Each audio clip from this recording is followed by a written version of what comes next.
Todos os vícios e mesmo os simples defeitos têm seu princípio no egoísmo e no orgulho. Porque tudo o que superexcita o sentimento de personalidade destrói ou pelo menos enfraquece os elementos da verdadeira caridade.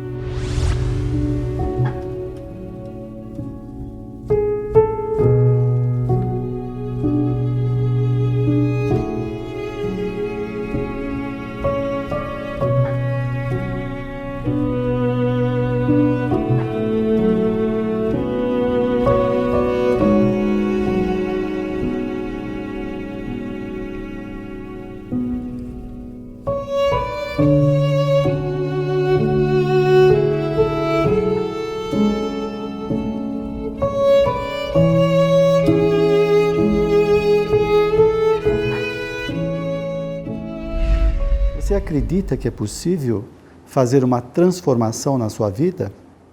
Você percebe se já vem passando por mudanças desde o seu nascimento até hoje, pelas informações que você tem da sua família, das pessoas que vivem perto de você?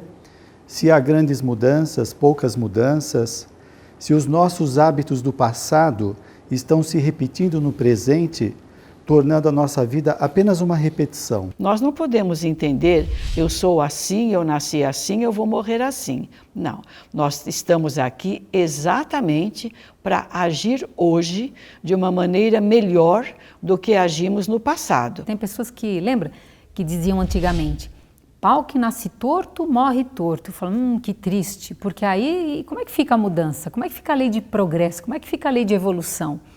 Então nós nos transformamos sim. Existem mudanças físicas no nosso corpo o tempo todo, né? Enquanto aparentemente nós podemos estar aqui paradas, mas o nosso corpo internamente, o coração está batendo, o pulmão está trabalhando, todo o aparelho digestório, o aparelho renal, então é movimento. A transformação pessoal pode ter alguns níveis. Pode ter uma transformação pessoal biológica, psicológica, social, e inclusive espiritual e até uma transformação espírita. A transformação pessoal, nós temos que pensar em evolução do espírito, do princípio inteligente. A transformação, ela confunde um pouco a palavra, porque ela está ligada à matéria. Na realidade, o espírito, ele se atualiza. Nós não chegamos à Terra a cada oportunidade nova para chegarmos aqui e sairmos daqui da mesma forma. Essa mudança interior ou a reforma íntima, ela é o único caminho que nos faz sermos melhores e mais felizes. Temos dentro de nós um histórico evolutivo onde nós já passamos por todas as raças, por todas as condições sociais, várias personagens nós já vivenciamos e todo esse repertório está dentro de nós. Quando nós entendemos a evolução espiritual, nós estamos falando num processo contínuo de transformação. O objetivo é que essa transformação aconteça de uma maneira positiva, de uma maneira produtiva, onde a pessoa entra num processo de autoconhecimento, detecte aquilo que não está funcionando bem em alguma área da sua vida e faça um esforço, em primeiro lugar, de entendimento e depois de modificação do comportamento. Então, são duas questões. Primeiro, a pessoa se percebe, a pessoa se olha, entra no autoconhecimento para, posteriormente, estabelecer uma meta de que tipo de transformação é possível e adequado num determinado momento. Nós vamos encontrar no Evangelho segundo o Espiritismo uma anotação de Allan Kardec, de onde ele recebeu a orientação dos benfeitores espirituais sobre a transformação moral.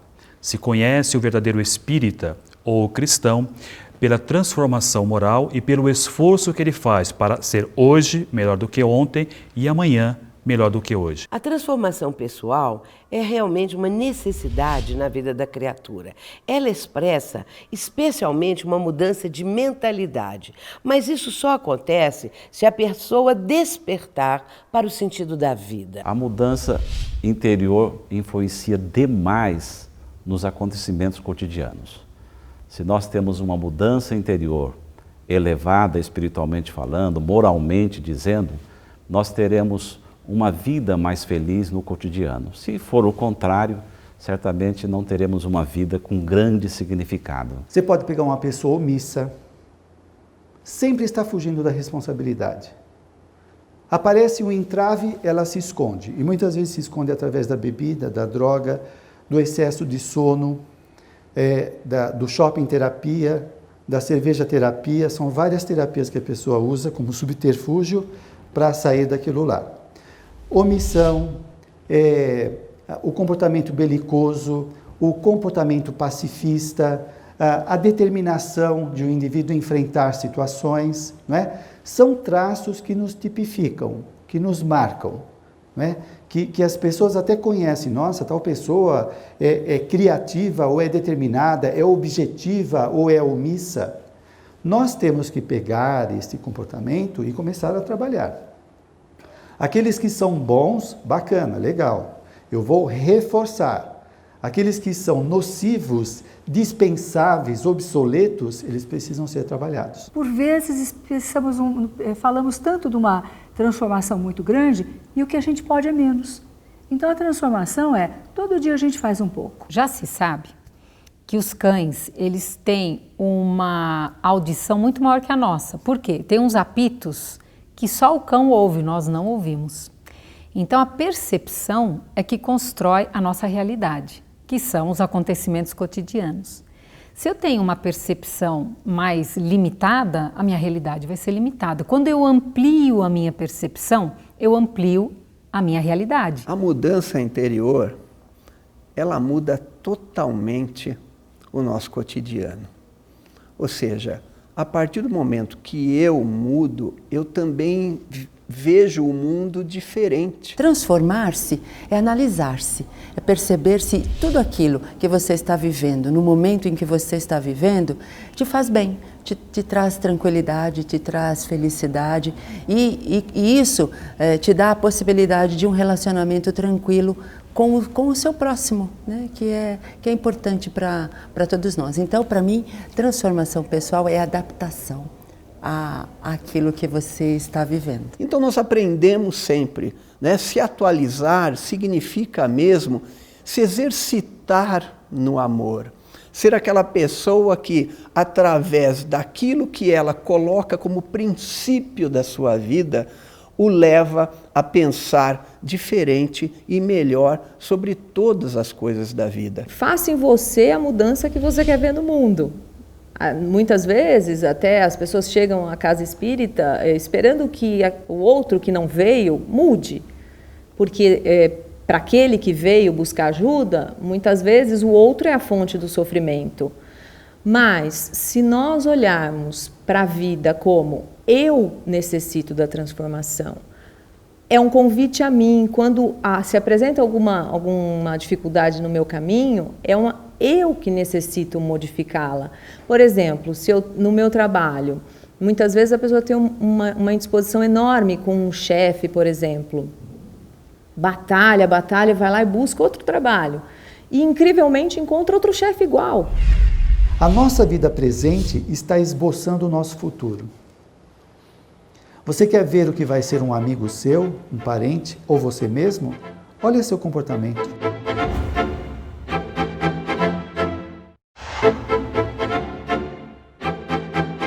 Nós temos que ter abertura mental para o novo, sair das coisas obsoletas, tirar, limpar tudo que nós escutamos ao longo da vida, dos nossos pais, da sociedade, que não serve, jogar fora. O autoconhecimento ele é extremamente importante para todos nós, porque é através do autoconhecimento que eu sei de fato o que eu sou, quem eu sou e posso estabelecer aquilo que eu quero para mim. O autoconhecimento é você saber do que você é capaz, daquilo que você não consegue ainda fazer e trabalhar para conseguir melhorar, né? Das suas limitações, das suas virtudes. Muitas pessoas acham que saber da sua capacidade é egoísmo ou é arrogância. Não é, né? É ser um ser integral, somos seres capacitados. E nós temos em nós, latentes em nós, a semente da perfectibilidade.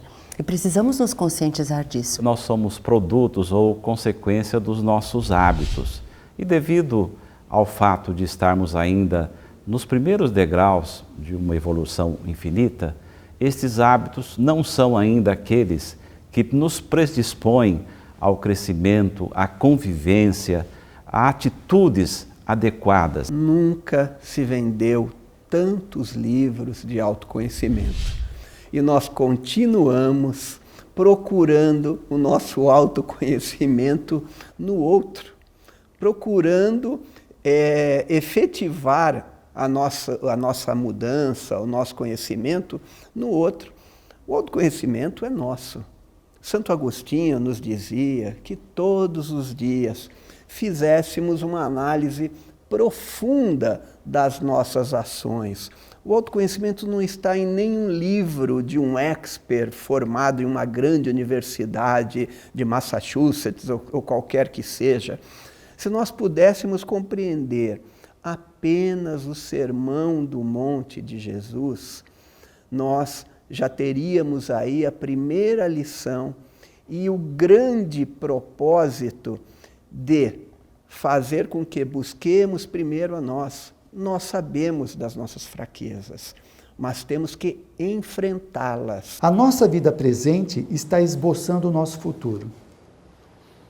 Você quer ver o que vai ser um amigo seu, um parente ou você mesmo? Olha seu comportamento. Você enfrenta os lances da vida? Se acovarda? Na hora difícil, bebe? Foge através do sono? Vai dormir toda hora? Hoje é um esboço do nosso futuro. Ora, se o nosso futuro resulta do que nós estamos fazendo hoje, será que não podemos melhorar? Então, por exemplo, eu sou uma pessoa insegura. Eu tenho que trabalhar essa insegurança agora. O que eu faço para resolver essa insegurança? O que eu faço para resolver a timidez? Ou nós queremos na próxima existência ser crianças tímidas, inseguras, antissociais, que fogem das visitas? É o que nós vamos ser, a continuação de hoje. Se você conhecer seu calcanhar de Aquiles, seu ponto fraco, você estará sempre atenta àquele ponto fraco. Por exemplo, o alcoólico. O alcoólico é um doente crônico nessa encarnação.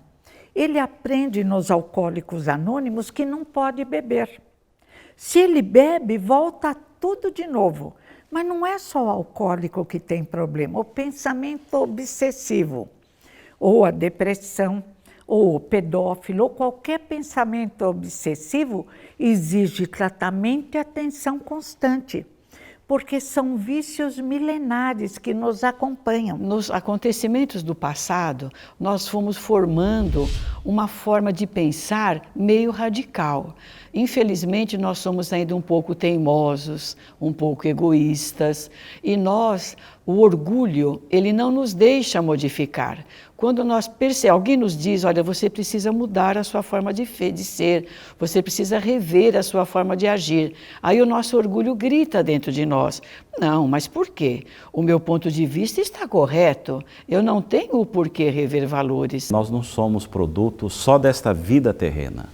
Nós temos quantas e quantas vidas anteriores que influem muito mais no nosso psiquismo, na nossa convivência, do que esses poucos anos desta nossa vida. Mas nós podemos modificar, o importante é isso. A gente não pode se entregar àquilo e dizer, bom, olha, então é minha tendência, porque eu sempre fui assim, eu não vou mudar. Não, todos nós podemos mudar. Nós estamos na vida para aprender, para ser feliz, para trazer, para contribuir positivamente para a nossa encarnação. Quando você pensa, eu preciso rever os meus valores, eu primeiro preciso saber quais são. E aí eu preciso fazer uma lista. Eu faço da seguinte maneira, o que é importante para mim? Aí eu vou pondo família, realização profissional, eu vou escrevendo que valores são importantes. Bom, se esses valores são importantes, aí eu preciso saber que tem uma diferença entre valor meio e valor fim. O valor meio é um meio para atingir um fim.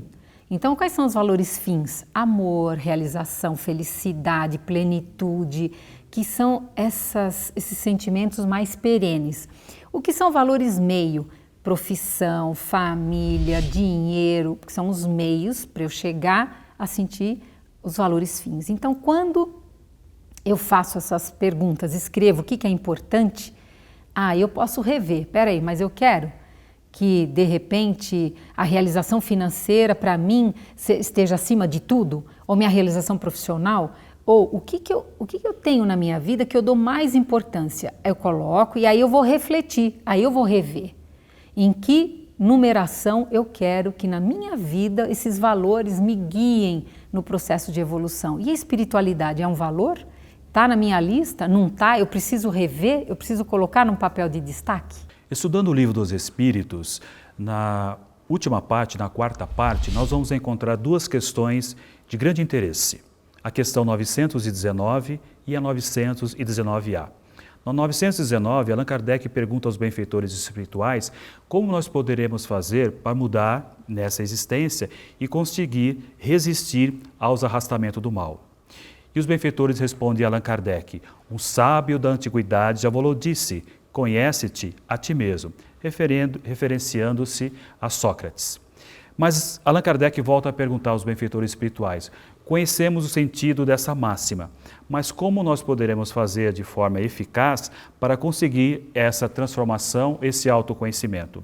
E Santo Agostinho dá uma receita de vida. Ele diz mais ou menos assim: do tempo em que eu vivia na Terra, ao final de cada jornada eu realizava uma reflexão para saber o que eu tinha feito de bom e o que eu tinha feito de mal. Se porventura eu percebesse que tinha feito algo de negativo para com meu irmão, como a pessoa que está me acompanhando na trajetória existencial, eu iria até ele e pedia desculpas. E adverte: se porventura Deus enviasse um dos seus anjos e convidasse-nos para retornar do mundo dos espíritos, estaríamos prontos? Fizemos tudo aquilo que nós deveríamos fazer, fomos gratos aos nossos pais, fomos bons exemplos para os nossos filhos, bons companheiros, bons amigos?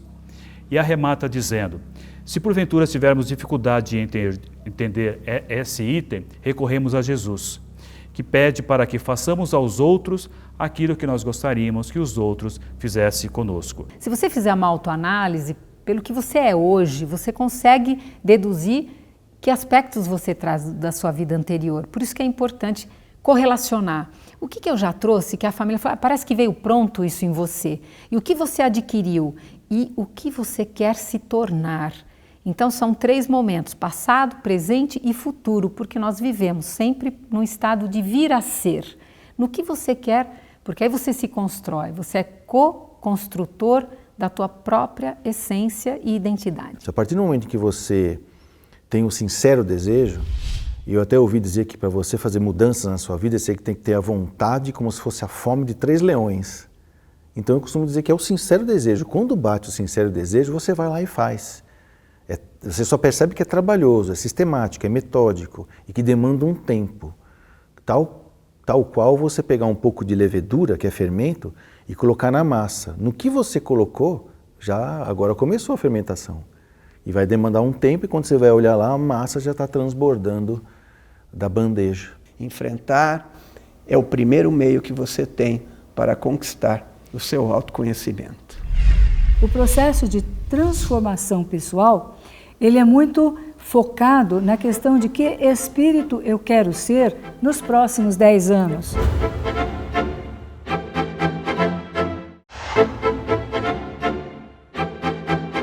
O objetivo da nossa existência é evoluir, né? Esse é o grande objetivo.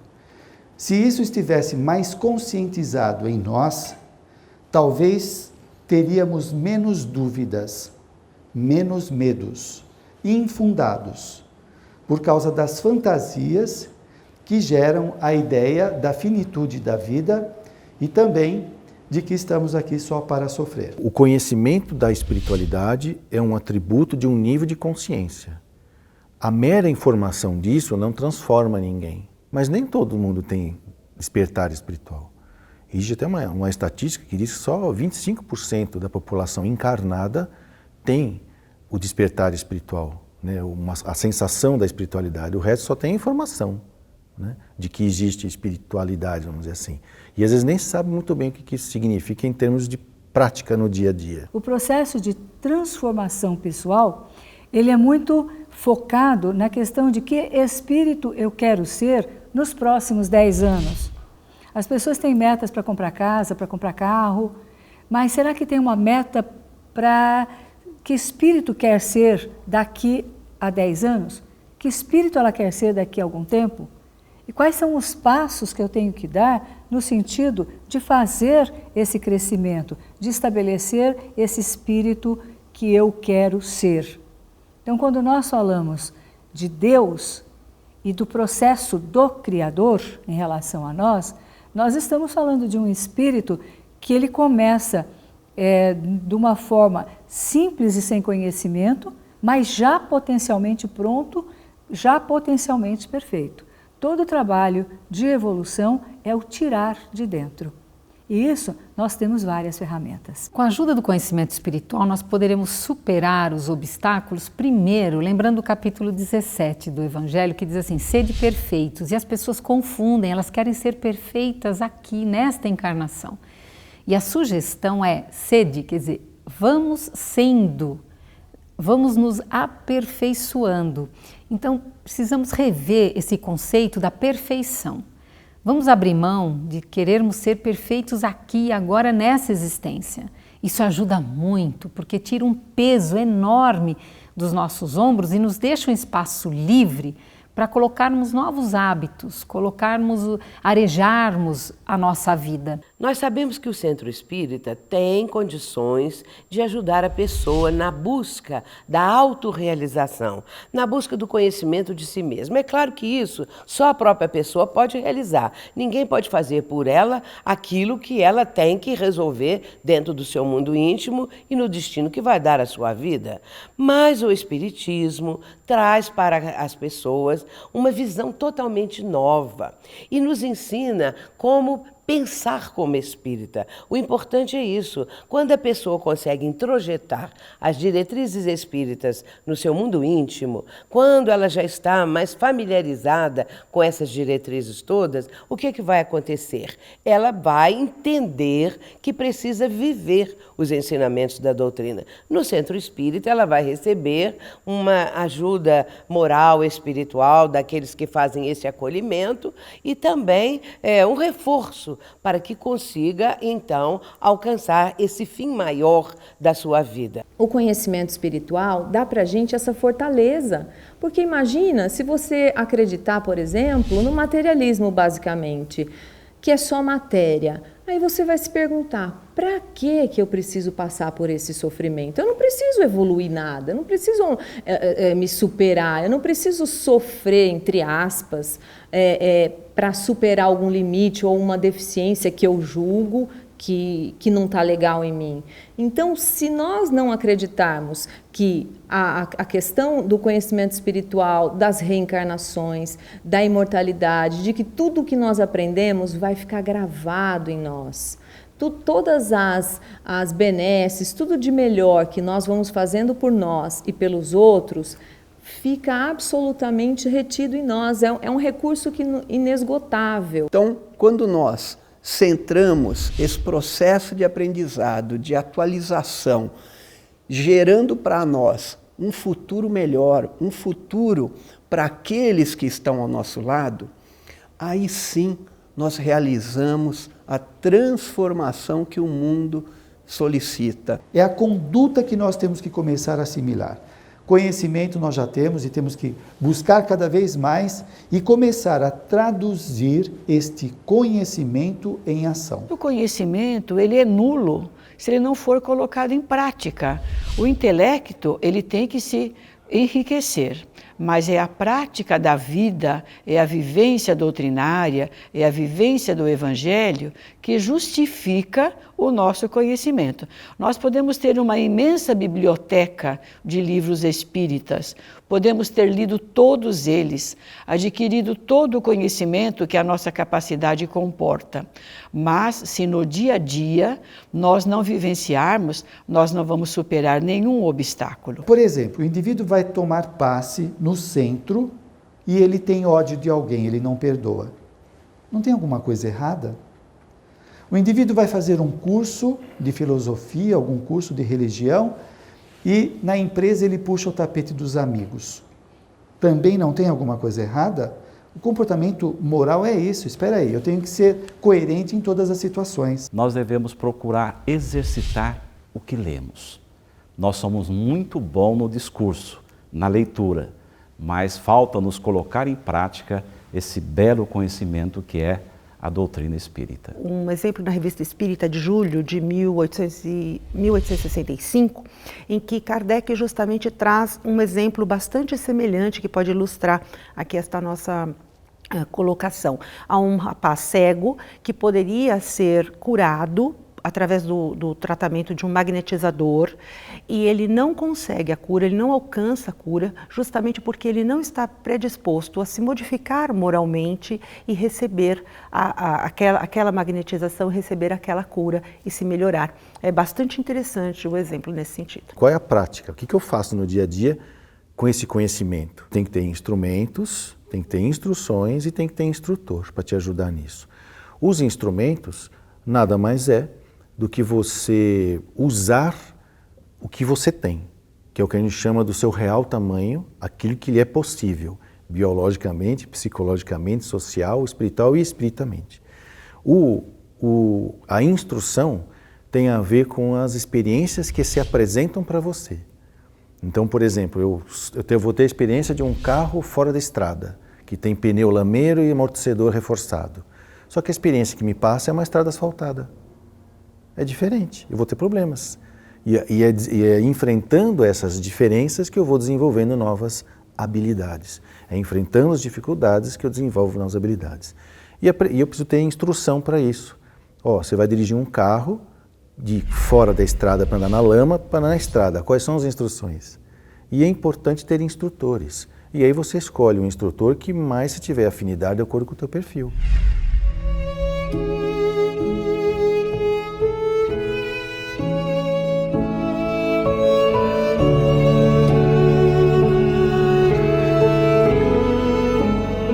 O verdadeiro homem de bem é aquele que pratica a lei de justiça, de amor e de caridade em sua maior pureza. Se interroga a consciência sobre seus próprios atos. Pergunta a si mesmo se não violou a essa lei, se não fez o mal e se fez todo o bem que podia. Enfim, se fez a outrem tudo o que queria que se fizesse para com ele.